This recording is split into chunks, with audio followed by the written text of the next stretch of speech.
Donc, tout ça pour ça. Le maire de la commune de Korogo a décidé d'offrir un concert gratuit au stade Amadou Gon Coulibaly à l'artiste Imra, ce qui fera de lui le premier rappeur ivoirien à faire un stade. C'est mal fait, c'est tellement mal fait. En effet, depuis déjà août 2024, Didi B avait annoncé son désir, voire le début de son projet qui est de faire le stade. 2025, Inch'Allah, on remplit le stade, on remplit ta grand-mère. Vision, au départ de ma vision. 2025, Inch'Allah, je remplis le stade. Un peu plus tard, il va annoncer ce qu'on appelle la Mojo Opto Stadium ou la Mojo Stadium Opto, je sais même pas, qui consistera à Didi B de faire une tournée en Côte d'Ivoire visant à faire 3 spectacles dans 3 stades de la Côte d'Ivoire. Alors, il n'était jamais arrivé pour un rappeur ivoirien de faire un stade en Côte d'Ivoire, voire même de prétendre faire un stade en Côte d'Ivoire si je n'abuse pas. Et Didi B lui exprimait vraiment ce désir d'être le premier à en faire un. Ce qui aurait vraiment participé à son héritage et comme lui-même le dit, aurait laissé son empreinte à jamais. Je sais que mon passage parmi les artistes de Côte d'Ivoire, j'ai pas dit que ça sera éphémère, mais mon passage, ça sera un passage parmi tant d'autres. Il y aura plein d'artistes après moi. Mais au moins pour 1 minute ou bien pour 1 heure, je veux être un grand artiste de la Côte d'Ivoire. Et c'est ce que je veux faire dans ces 3 stades-là. Je veux viser ce qui a jamais été fait. Et puis que je sois inscrit dans les livres, c'est tout. Parce qu'on sait que dans la musique, les records sont toujours faits pour être brisés. Après Didi B, il y aura d'autres artistes, il y aura d'autres rappeurs et en espérant que le rap ivoire se porte toujours bien, qui viendront briser tous les records de ce dernier. Pour un artiste, quel que soit le domaine, être le premier à faire quelque chose d'aussi significatif, c'est sans se mentir l'un des saints Graal. Et quand on prend bien évidemment en compte le fait que Didi B est l'un des précurseurs de ce mouvement rap ivoire, et que beaucoup de gens l'ont vu trimer quand ce mouvement n'était pas encore très développé. Quand on prend en compte son parcours, nul ne peut nier qu'il y a quelque chose de beau à le voir être le premier parmi ses collègues à faire un stade, à faire quelque chose d'aussi gigantesque. Alors il prépare sa tournée depuis je ne sais combien de temps. Il entretient ce rêve-là depuis je ne sais combien de temps, mais sûrement depuis bien longtemps avant même que le projet soit lancé. L'année passée, il annonce, il envoie des affiches.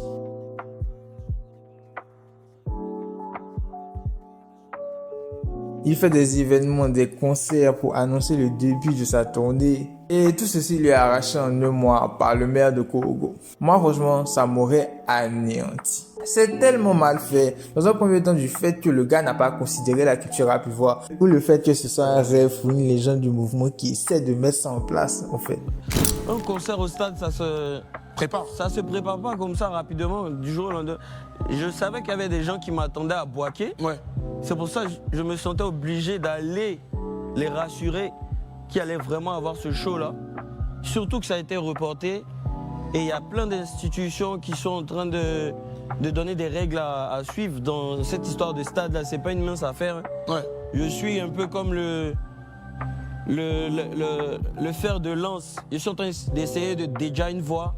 Et puis les autres vont job. Parce que si la tournée des stades de Didi B est un projet très ambitieux, qui a dû demander une très grosse préparation, un très gros investissement de sa part, de la part de son équipe, que ce soit du côté financier ou du côté je ne sais pas.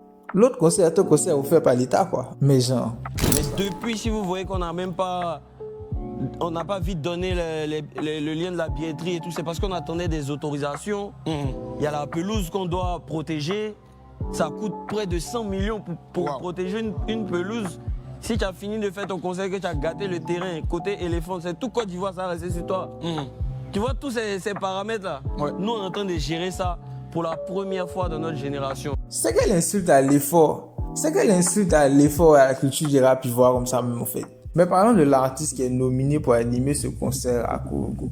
Il s'agira de l'artiste le plus en vogue de toute la Côte d'Ivoire, Imra. Et moi je vous dis, encore heureux, voire Dieu merci que c'est Imra. À la rigueur en fait, le premier stade sera fait par quelqu'un qui est en train de réaliser quelque chose d'exceptionnel et qui, je pense, je l'espère, n'a pas fini de réaliser ces choses exceptionnelles et qui sera très assurément une des plus grandes légendes de ce moment rap ivoire. Parce que si c'était un autre artiste genre Suspect 95 ou Elone, et je les cite juste parce que c'est les 2 artistes qui, on peut imaginer, pourraient faire des stades. Même si Elon, son dernier concert au palais là, ah ouais, Aka est bien aussi, mais bon, lui on est encore en train de discuter pour savoir s'il est vraiment dans Rap Ivoire.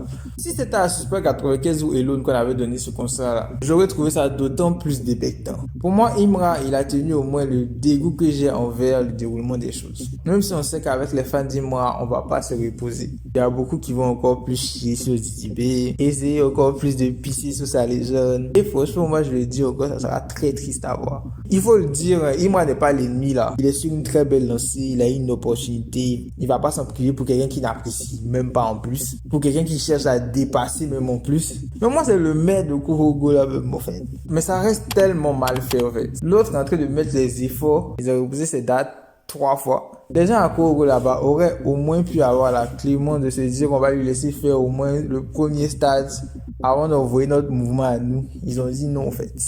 Peut-être aussi ils n'avaient pas pour projet de faire le stade avant Didibé, mais comme Didibé il repousse seulement, les gars ils ont dit vas-y.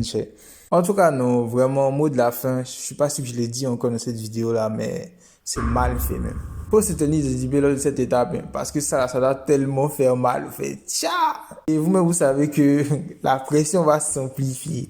Il n'y a pas pitié des dos. Ah manienne. C'est tout pour cette vidéo. Merci d'avoir regardé. Vous pouvez vous abonner si vous avez bien aimé, liker la vidéo. Merci. Moi je vous dis à la prochaine.